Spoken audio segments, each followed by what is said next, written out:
Good evening, the evening news. My name is Tajuddin Amodu. President Muhammadu Buhari has called on African Union member countries to strengthen early warning system to limit conflict on the continent. President Buhari also urged all AU member states to ratify the African Continental Free Trade Agreement. The event was hosted by President Theodore Mbasogo of Equatorial Guinea. The president was represented by the National Security Advisor, NSA, retired Major General Babagana Mongono at the event. A statement by the president's spokesperson, Malam Garba Shehu, in Abuja said the Nigerian positions and intervention on these issues were conveyed by the president during separate meeting at the ongoing 36th AU Summit in Addis Ababa, Ethiopia. The summit is meeting under the theme Acceleration of African Continent Free Trade Area. Implementation provided a key opportunity for the Nigerian delegation led by President Muhammadu Buhari to emphasize that it had fully embraced the spirit of the AFCFTA, having signed, ratified, and deposited the instrument at the African Union Commission. He also called on member states that Africa had not yet ratified the agreement to do so. A civil society organization, Journalists for Open Government and Inclusion, has called on the federal government to act responsibly and urgently to prevent the anger over naira scarcity from snowballing into uncontrollable civil unrest. Jogi Executive Director Yakub Popola advised President Muhammadu Buhari to act fast as a true statesman and obey the Supreme Court verdict on the currency swap policy. Mr. Popola stated this today, that the currency crisis is worsening Nigeria's poverty, insecurity, vote buying records, lamenting that a government battling with poverty and insecurity could allow the nation slide into chaos due to needless, irresponsible, and ill-conceived policy.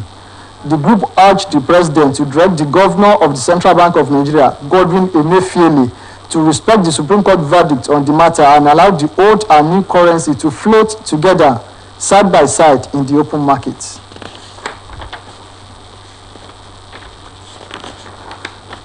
The Nigerian National Petroleum Company Limited has completed the rehabilitation of the pipeline at the satellite depot areas. The repairs were carried out through the NNPCL subsidiary Pipeline and Marketing. Chairman of Satellite Depot, Mr. Akin Akinade, stated that the pipeline has been repaired and is currently being used to transport products to its members. Mr. Akinade said marketers are now loading through the pipeline because integrity has been restored and will not be a one-off arrangement presently. Mr. Akinade confirmed that its members have started receiving products. Amid widespread apprehension and crisis occasioned by the new naira policy, an insinuation that it is a ploy to prevent vote buying, the Independent National Electoral Commission, INEC, has declared that it had concluded plans to conduct the general elections beginning on Saturday. In similar vein, the Nigerian Police, Military High Commands, other security agencies, and the Federal Road Safety Corps, FRSC, all assured Nigerians of their readiness to supervise and ensure a peaceful 2023 polls. Reports had that during the week, protests erupted across the country over the new naira policy, heightening tension in the polity and apprehension that protests implement the impending polls and incite crisis for military to take over. Chairman of INEC, Professor Mahmoud Yakubu, in Abuja, as part of activities to perfect the Commission's preparation for Saturday's poll, visited the training center for presiding assistant presiding officers. Professor Yakubu also inspected the International Conference Center, Abuja venue, for the final collation of the 2023 general election results. Addressing journalists at the ICC, Yakubu dismissed reports of any planned postponement of the general election holding this Saturday, declaring that the commission is good to go, adding that by this time next week, Nigerians will have voted in over 176,000 polling units nationwide, and the outcome of that process for presidential election will be compiled and announced immediately. In the meantime, the chairman of Kaduna State Christian Association of Nigeria, Reverend Joseph Ayab, has described the broadcast of Governor Nasir El-Rufai on the design of the Naira by the federal government as rebellion and an act of treason.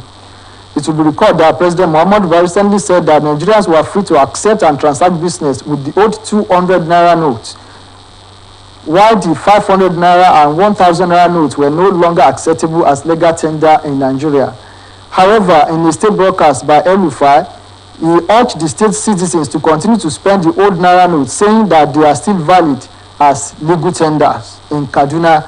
Hayab, who reacted to Governor El-Rufai's statement, said the governor loves seeking attention and does not keep his friendship and humility for anybody for a long time. According to him, the broadcast to the people of Kaduna was as if Kaduna State has another commander-in-chief different from Professor Lilian Salami has directed the closure of the institution for academic activities for the 2023 general elections. The institution's registrar, Mr. Ademola Bobola, announced this today that the university will close from 22nd this month to 14th of next month in compliance with the federal government directive through National University Commission, NUC. The registrar, who said that normal academic activities will resume on the 15th next month, also directed that all students resident 12 noon on next week on Wednesday. He quoted the Vice Chancellor and the university management as enjoining students to conduct themselves peacefully during the period of general elections and wishing them safe journeys to their respective areas.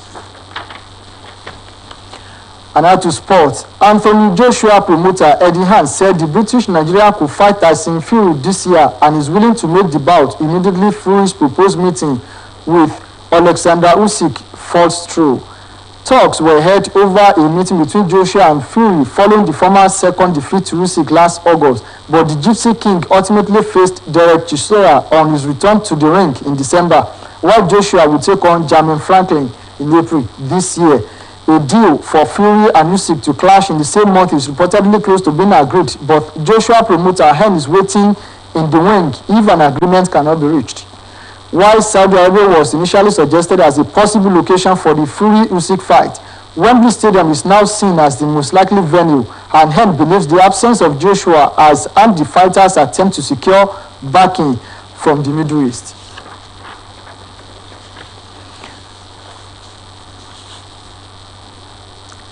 And on the foreign scene, North Korea said that it had test-fired an intercontinental ballistic missile as a warning to Washington and Seoul, saying this successful surprise drill demonstrated Pyongyang's capacity to launch a fatal nuclear counterback. In response to Seoul, he said the US and South Korea staged joint air drills featuring a strategic bomber and stealth fighter jets. The official said North Korea leader Kim Jong-un ordered the sudden launch drill and Hwasong-15 missile, a weapon first tested in 2017, fired from Pyongyang airport.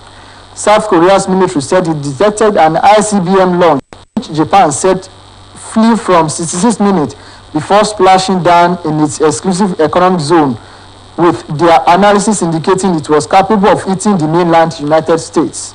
The ministry said in a statement that exercise displayed the timely and immediate deployment of the U.S. extended deterrence asset to Korean Peninsula, demonstrating the overwhelming force of the missiles.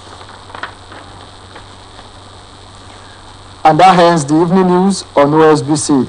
Join us later this evening for the Dateline. Good evening.